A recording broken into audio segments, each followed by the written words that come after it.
Ang pelikula ay nagsisimula noong 1960 sa Houston kung saan si George at ang kanyang pamilya ay lumipat sa isang bagong tahanan na lubos na nangangailangan ng pagsasaayos, wala pa nga itong kuryente. Isang gabi, hinati ng kanilang ina ang isang hamburger sa 4 na bahagi para sa kanyang mga anak. Si George, na labis na nagugutom, ay sabik na kumain ng kanyang bahagi agad ngunit iginiit ng kanyang kapatid na si Mary na magdasal muna. Sa kabila ng pag-aalinlangan, naghintay si George. Pagkatapos ng panalangin, nilunok niya ang kanyang bahagi sa isang kagat, nagsasabing, sobrang gutom ako na kaya kong kainin ang mesa. Napansin ni Mary ang patuloy na gutom ng kanyang kapatid at mahinahon niyang inalok sa kanya ang kalahati ng kanyang bahagi, lagi na lang nakikita ang kabutihan sa kanya. Noong gabing iyon, mariing sinabi ng kanilang ina kay George na hindi siya maaaring mapag-iwanan ng isa pang taon sa paaralan, masyadong mahirap itong makahabol. Nagmakaawa siya sa kanya na umiwas sa mga laban sa paaralan. Sa susunod na araw, si George ay sinalubong ng mga tingin dahil sa kanyang hitsura sa klase.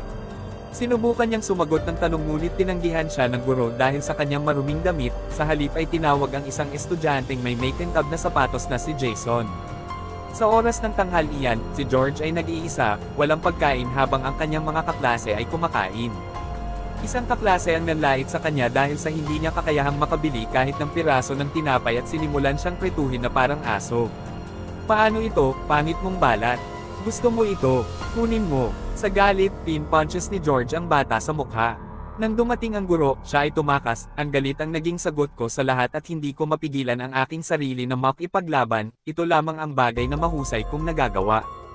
Ilang taon nang lumipas, si George at ang isang kaibigan ay nagkukumpulan sa labas ng isang bar nang may isang lasing na lalaki ang biglang lumabas. Nagpasya silang sundan ito, na nagpaplanong nakawin siya, ngunit agad nilang natuklasan na ang lalaki ay isang pulis na nasa isang sting operation. Surprise, boys! Abala ha! Dumating ang mga pulis at nagsimula ang pagtugis. Nakaligtas si George sa pamamagitan ng pagtatago sa ilalim ng isang bahay at pagdating ng mga pulis kasama ang kanilang aso, tinakpan niya ang kanyang sarili ng dumi upang maiwasan ang pagtuklas. Ang kanyang disguises ay umubra at hindi siya matagpuan ng mga pulis, kasama na ang kanilang aso, sa kanyang pag-uwi. Napansin ni George ang isang patalastas para sa Job Corps sa telebisyon sa bintana ng isang tindahan. Nangako ang ad ng libreng pagkain at inumin para sa mga nag-aral. Nag-aalok ang Job Corps ng vocational training upang matulungan ang mga kabataan na makahanap ng trabaho at nagbabayad pa sa kanilang mga estudyante. Excited na ibinabahagi ni George ang balita sa kanyang ina, sinasabing nais niyang sumali. Suportado niya ang desisyon nito, itinuturo na may higit pang potensyal si George kaysa sa kanyang nalalaman. Gusto mo bang sumali sa Job Corps? Oo, kaya gawin mo ito. George, huwag kang lumapit sa bahay dahil nami-miss mo ako. Tapusin mo ito, sabi niya. Ilang araw ang lumipas, dumating si George sa Job Corps sa California.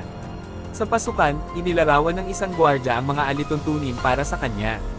Sa loob, agad siyang nagkasagutan kay Desmond tungkol sa isang kama. Isang kama lang yan, tao. Sa kanyang duffel bag, natagpuan ni George ang bagong pares ng Converse sneakers at isang tala mula sa kanyang ina. Pinagmamasdan siya ni Desmond na may inggit. Nahihirapan si George sa kanyang klase sa electrical, nagiging dahilan ito ng pagtawa ng ibang mga estudyante. Tumugon siya sa pamamagitan ng isang matigas na tingin, na malinaw na sanay sa paglutas ng mga isyu gamit ang kanyang lakas. Kinabukasan, nakikinig si Desmond ng musika habang sinusubukan ni George na mag-aral. Frustrated, tinanggal ni George ang plug ng record player. May problema ka ba sa musika? Siguro meron.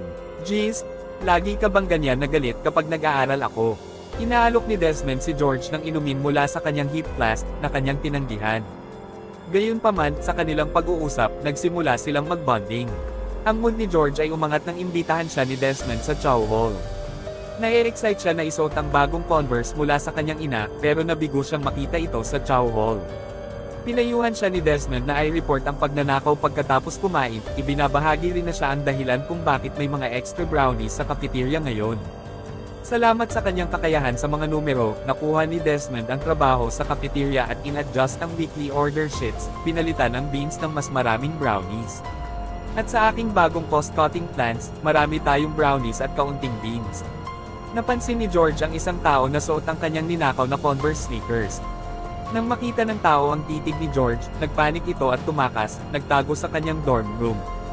Hindi nagpatinag, pinabagsak ni George ang pinto at halos itulak ang magnanakaw sa bintana. Sa oras na iyon, si Doc narinig ang ingay at nakialam upang putulin ang laban. Sa labas, sinubukan ni George na ipaliwanag ang kanyang mga ginagawa, sabing pinagsikapan ng kanyang ina ang pagbili ng mga sapatos na iyon na ninakaw. Sumakay ka sa sasakyan. Sa sasakyan, inilahad ni Doc kay George ang dalawang pagpipilian, maaari siyang ipadala sa bilangguan o ipauwi. Sa mga oras na nandyan ka, naapektuhan mo ang 3 opsman at isang walang kamalayan na pinto. Nirespeto mo ako sa pinturin. Nag-alok ng pera para sa isang bus ticket, handa na si Doc na ay patanggal siya mula sa programa. Humihiling si George kay Doc na huwag siyang paalisan. Hindi ko kayang umuwi, Mr. Brothers. Ang lugar na iyon ay gulo. Mangyaring, at dahil sa simpatiya, nagpa siya si Doc na bigyan siya ng isa pang pagkakataon. Tinanong niya si George kung siya ay nagbox, at tumugon si George na siya ay nakipaglaban lamang sa kalye. Ipinunto ni Doc na ang boxing ay isang sport na may mga patakaran.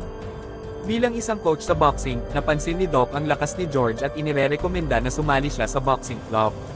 Sapat ka na at may angking lakas, kaya't matututo ka. Agad na tinanggap ni George ang alok. Kinabukasan sa gym, ipinakilala ni Doc si George sa kanyang sparring partner.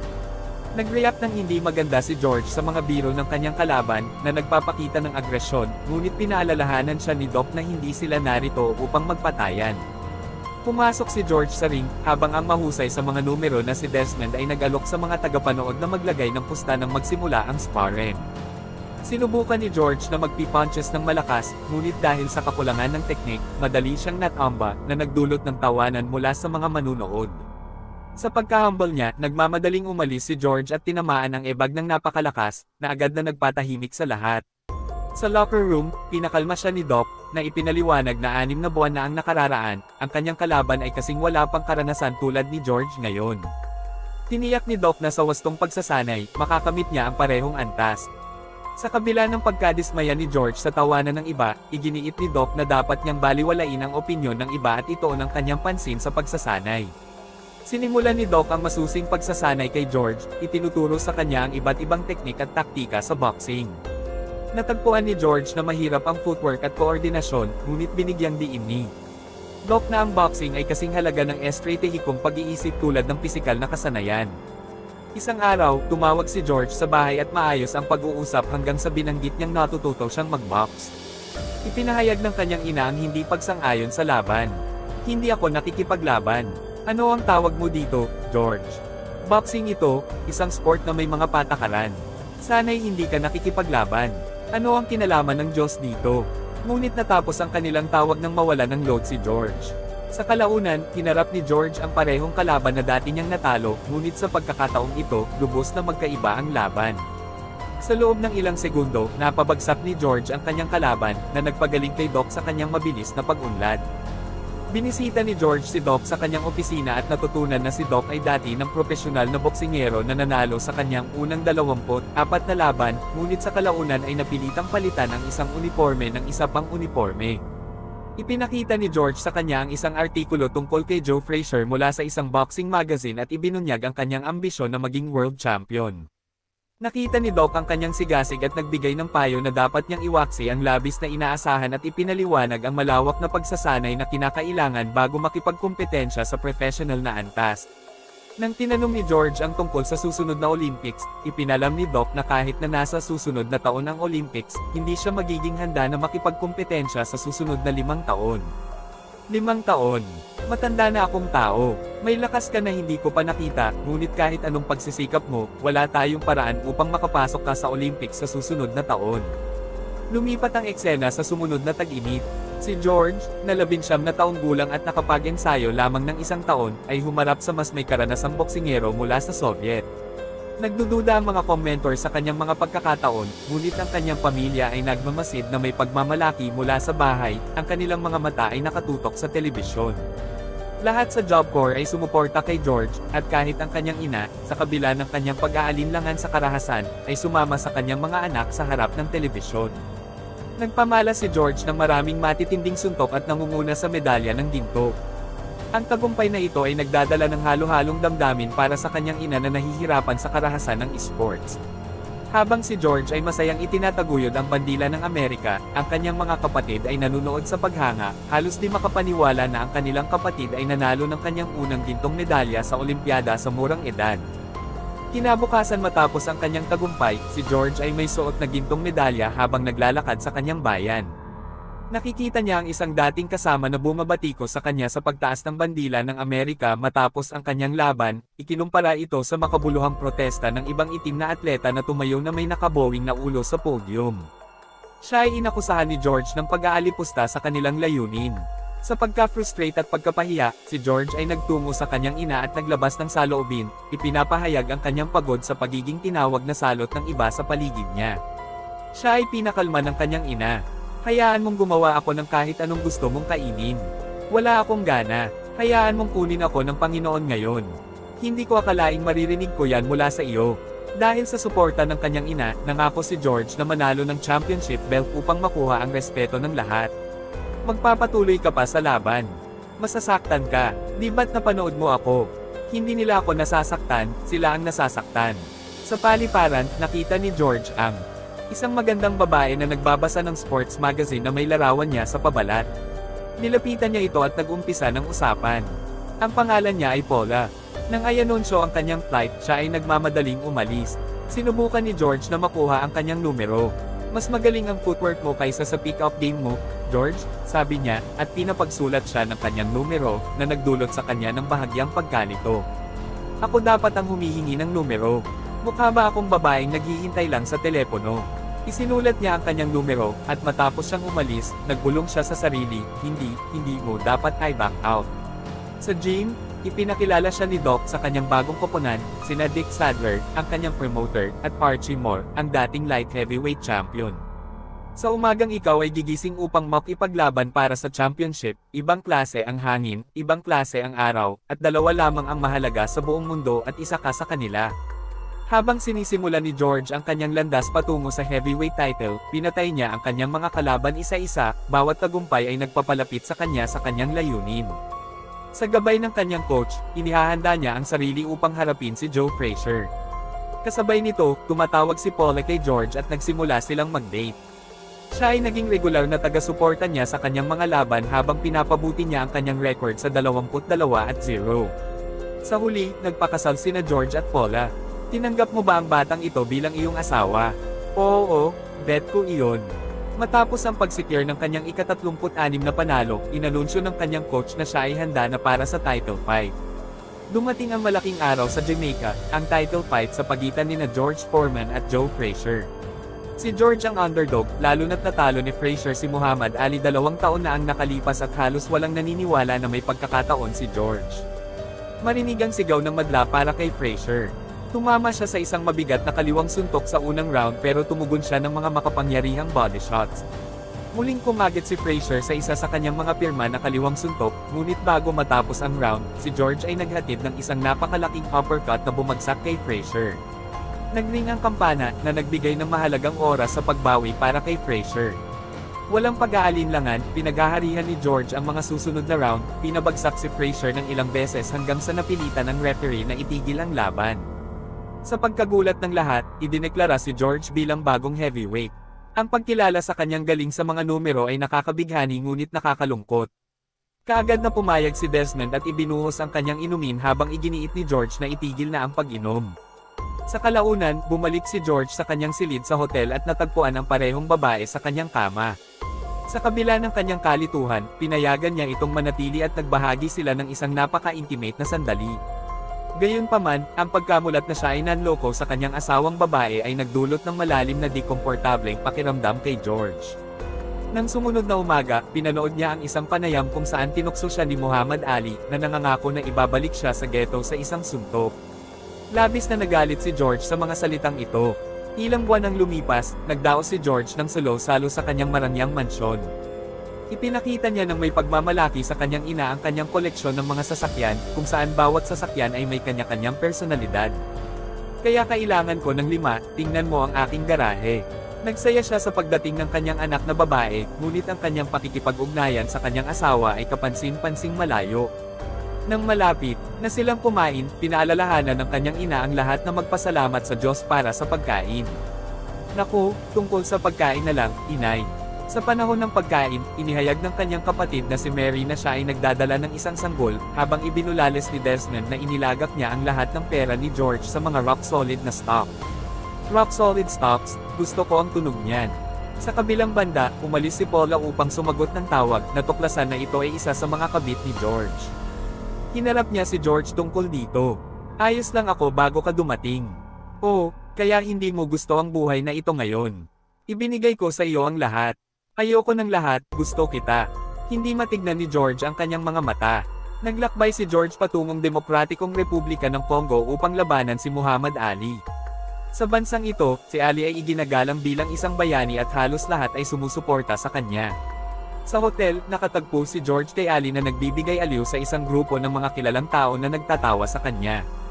Floate like a butterfly, sting like a bee, his hands can't hit what his eyes can't see. Now you see me, now you don't. Sinabi ni George na maaari niyang gawin ito, ngunit alam niyang hindi niya magagawa. Nang lumapit si George, inasahan ng mga tao ang kanyang reaksyon, ngunit pinili niyang umalis ng tahimik, na nag-iwan kay Ali upang patuloy na akitin ang mga nanunood. Kung makikipag-box siya tulad ng nakapanayam, magiging maikli ang gabi. Nakikiramay ako kay Ali, dagdag pa ni Foreman. Dahil sa napakalaking popularidad ni Muhammad Ali sa bansa, sumisigaw ang mga tao ng tanyag na parirala, Ali, Bey, na nangangahulugang, Ali, patayin mo siya. Sa kabila nito, may mga tagapagsuri na nagsusuri na matapos ang nanlalamang na pagtatanghal ni Foreman laban kay Frazier, mukhang hindi na makakaganti si Ali. Sa pagsisimula ng laban, nakakuha ng kontrol si George, na tumama ng ilang makapangyarihang suntok habang sinubukan ni Ali na mag-float na parang paru-paro at mang-sting na parang bubuyog. Ang patuloy na pang-aasar at pagtutokso ni Ali ay nagpasiklab sa galit ni George. Iyan lang ang kaya mo. Sinabi nila sa akin na masama ka. George, ipakita mo sa akin. Sa kabuuan ng laban, marahas na itinulak ni George si Ali laban sa mga lubid habang naghahatid ng mga makapangyarihang suntok. Ipinakita ni Ali ang kanyang husay sa depensa sa pamamagitan ng paminsan-minsan na counterattack, ngunit unti-unting nagpapagod si George sa kanyang agresibong estilo habang si Ali ay nananatiling medyo sariwa. Sa isang pahinga, pinayuhan ni Dick at Archie si George na ipagpatuloy ang presyon, habang si Doc ay halatang nag-aalala sa sitwasyon, napansin ang lumalalang pagod at pabagal ng mga galaw ni George. Sa ikawalong round, malinaw na pagod na si Foreman, at nagsimulang mangibabaw si Ali, na tumama ng ilang puwersang suntok at sa huli ay ibinagsak si Foreman sa canvas. Nanalo si Ali sa laban sa pamamagitan ng knockout na nagmarka sa unang pagkatalo ni Foreman. Ang madla ay nagtasa sa kanilang bayani, si Muhammad Ali. Matapos ang kanyang pagkatalo, muling nirepaso ni George ang kanyang buhay at napagtanto na siya ay bulag sa kanyang agresibong kalikasan. Nagdesisyon siyang gumawa ng mga pagtutuwid. Tinawagan niya ang kanyang asawa, na nangangakong hindi na siya muling aalis sa kanyang tabi.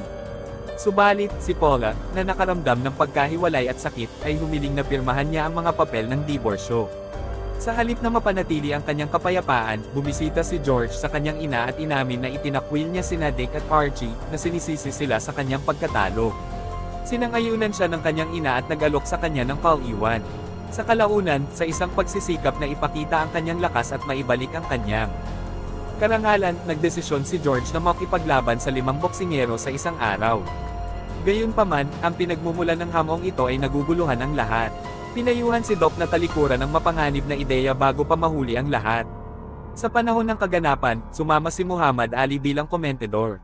Heavyweight champion at world-class clown, Muhammad Ali, ay narito upang makisali sa akin sa mesa. Mag-ingat at huwag masaktan. Habang umuusad ang laban, nahihikayat ang atensyon ng publiko na sumisigaw mula sa kanilang mga pwesto. Nagpapahayag ng pagkabigo at paghahanap ng katubusan, hinamon ni George si Ali sa isang rematch, na nagdulot ng pagtatalo sa kanila. Sa kabila ng mga sagabal at tensyon, matagumpay na natapos ni George ang kanyang masalimuot na hamon, na panalunan ang laban sa 5 boksingero at nakuha ang knockout sa 3 sa kanila, na nagpakita ng kanyang matibay na lakas at galing. Pagkatapos ng laban, kinausap ni Doc si George sa dressing room at tinanong kung ano ang nais niyang makamit sa pakikipaglaban sa 5 kalaban sa isang araw. Pinayuhan ni Doc si George na bumalik sa pakikipaglaban sa mga kalaban ng isa-isa. Ang kanilang pag-uusap ay biglang nahinto nang makakuha si George ng mensahe na kinakailangan niyang madali ang pumunta sa ospital. Dito ay nalaman niya na ang kanyang buntis na kapatid na si Mary ay nagsimulang magdugo at agarang na-hospital. Sinabi niya, ano man ang halaga, babayaran ko ito. Kailangan natin ng pinakamahuhusay na doktor. Sumagot ang isa sa mga doktor, nakuha na namin ang pinakamahusay na doktor, ngunit ang sanggol ay nangangailangan ng milagro. Kailangan nating manalangin. Habang nagtatrabaho ang mga doktor upang iligtas ang sanggol, nagsimula ang kanyang pamilya na manalangin. Naka-overwhelm si George at umalis sa labas upang manalangin, humihingi kay Diyos kung bakit ito ang pinili sa sanggol ng kanyang kapatid, na isa sa mabait na tao na kanyang kilala.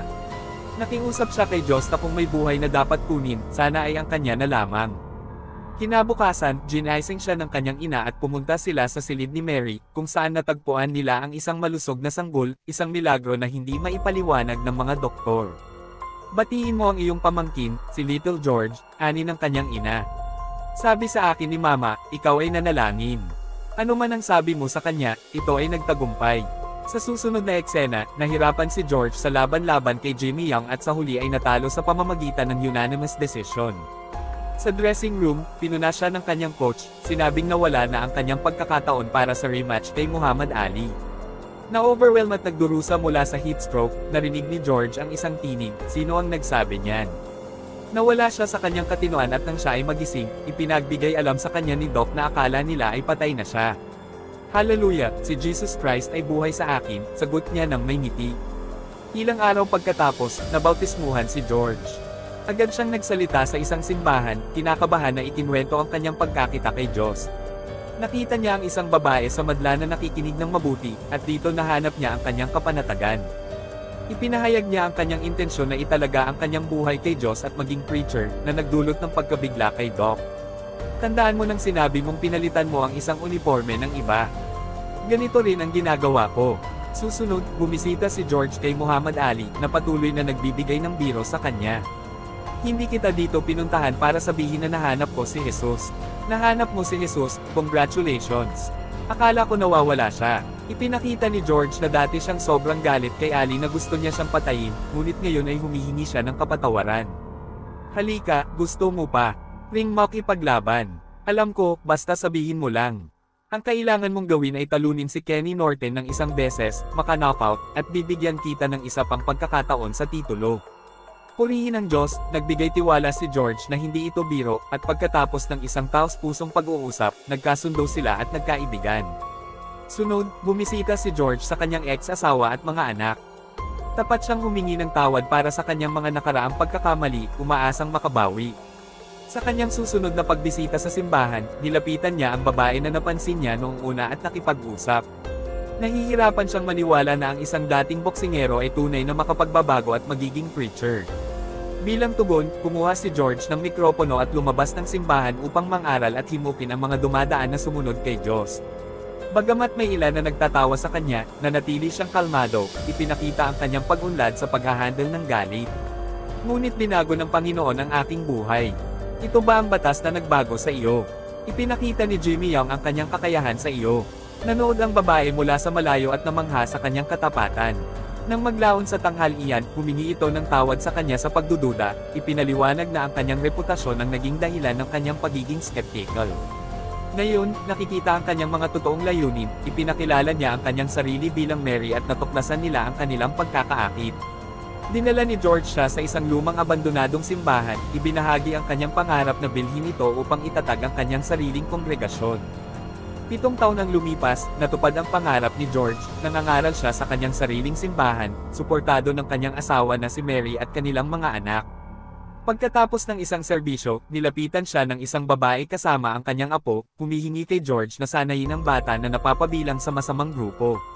Pero hindi ko siya maaaring sanayin, iyon bang natalo sa kanya? Tumanggi si George, na nagmungkahi na hanapin ang gabay sa Biblia. Isang linggo ang lumipas habang naglalaro kasama ang kanyang mga anak sa bahay, nakita ni George ang isang balita na ang bata ay naaresto dahil sa paggawa ng krimen, nagdulot ito sa kanya ng matinding pagsisisi sa hindi pagtanggap na sanayin siya. Natagpuan ni George ang isang lumang gusali na angkop para sa kanyang mga plano, at inutusan ang kanyang financial manager na bilhin ito.